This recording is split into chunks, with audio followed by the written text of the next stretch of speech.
Okay, this is very much a common thing that I see as a pelvic floor physical therapist, but for people dealing with constipation, it is something that's embarrassing. Maybe you're just Googling and looking up what you can do to help constipation, and you've tried everything under the sun that had to do with fiber in your diet or changing some things there, but there may be a little known secret to why you're experiencing this constipation and it won't get better. So keep watching this video if you want to learn more on how to solve your constipation issue. Now, as a pelvic floor physical therapist, the muscles that I am trained to treat along with the whole body, and as a physical therapist, being a musculoskeletal expert and knowing about the hip muscles, the back muscles, many times these pelvic floor muscles down here at the bottom part of your pelvis and your hips aren't checked and assessed, and that can be the hidden secret to why your constipation issue is not getting better. So today we're going to talk about 3 things that are going to help ease the constipation, and something that if you've tried everything else under the sun, that hopefully this will help.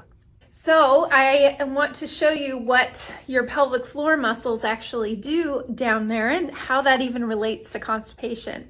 But the muscles in red here, they act like a basket supporting your pelvic organs. If you watched any of my other videos, you've seen this little demo where I show the pelvic floor muscles and supporting your bladder, your uterus, your rectum, the pelvic organs in here. These muscles actually help control bowel and bladder function. They support sexual function and protect and support really the whole pelvic girdle area too when you're being active, jumping, running, walking, all of that. So these really have to act like a trampoline. They have to support and lengthen, but then they also have to contract and constrict that area too to support those pelvic organs. And sometimes for many people, those muscles are a little bit shortened and constricted, I guess tight if you want to say, and therefore it is putting a lot of pressure in this area by either the vaginal area or the rectal area. So when you go to the bathroom, you have to be able to relax those muscles to be able to go properly. And many times if those muscles are too tense or too tight, they can't actually relax, and therefore it's hard to push it out. So you may experience some constipation.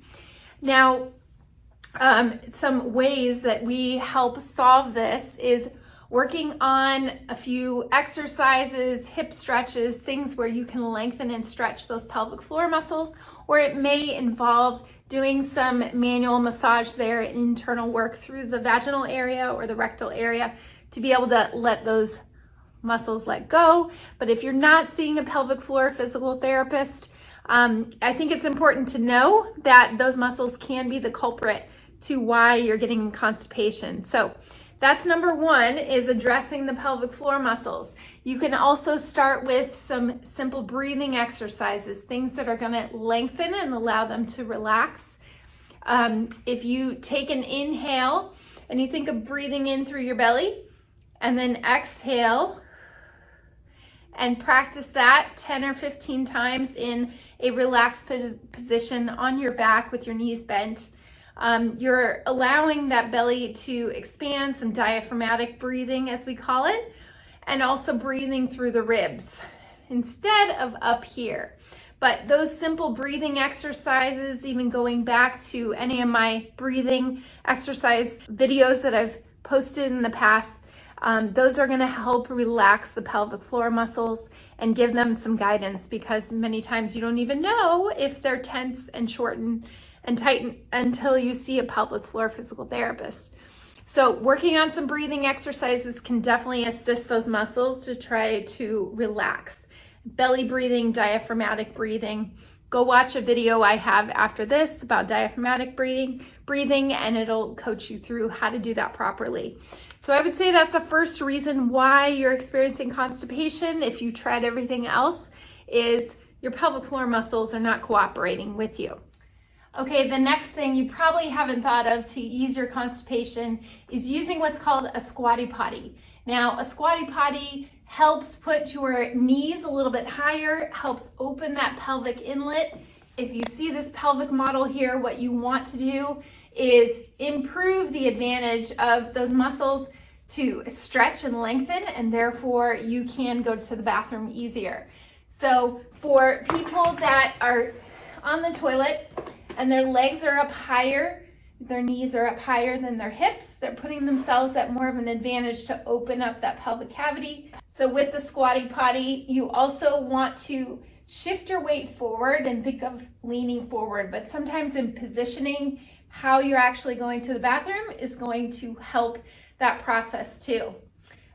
When you're sitting on the toilet, you can think of exhaling and breathing out as you're pushing. You want to allow your breathing to help your pelvic floor muscles lengthen and use them to an advantage to use your breathing to assist you in the process.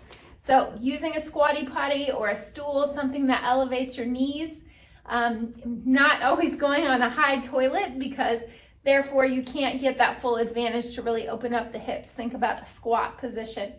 And then shifting your pelvis forward, shifting your weight forward in order to assist that, and exhale as you push down. Now that can be a tip of a lot of things that people don't know can help with easing constipation is positioning on the toilet. Okay, and then the third thing is working on your hip mobility, your flexibility through your hips.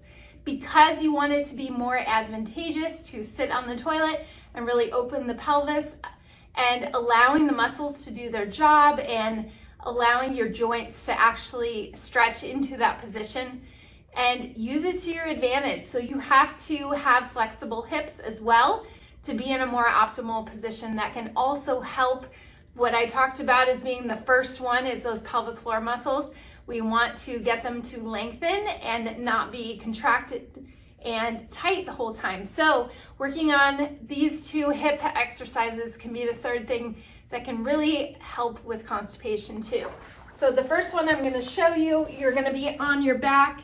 You can cross one ankle over the knee, and we call this the figure 4 stretch. You're going between your leg, grabbing around that thigh and pulling it towards you. You can see that my knee is bent. I'm really getting a good stretch deep here in my hip muscles that connect to your tailbone and stretch that area around your hips. That can be really tight and tense, and also helps you get deeper into a squat position as well. So doing that on both sides, holding for around 30 seconds or so, and finding out which side might be a little bit tighter.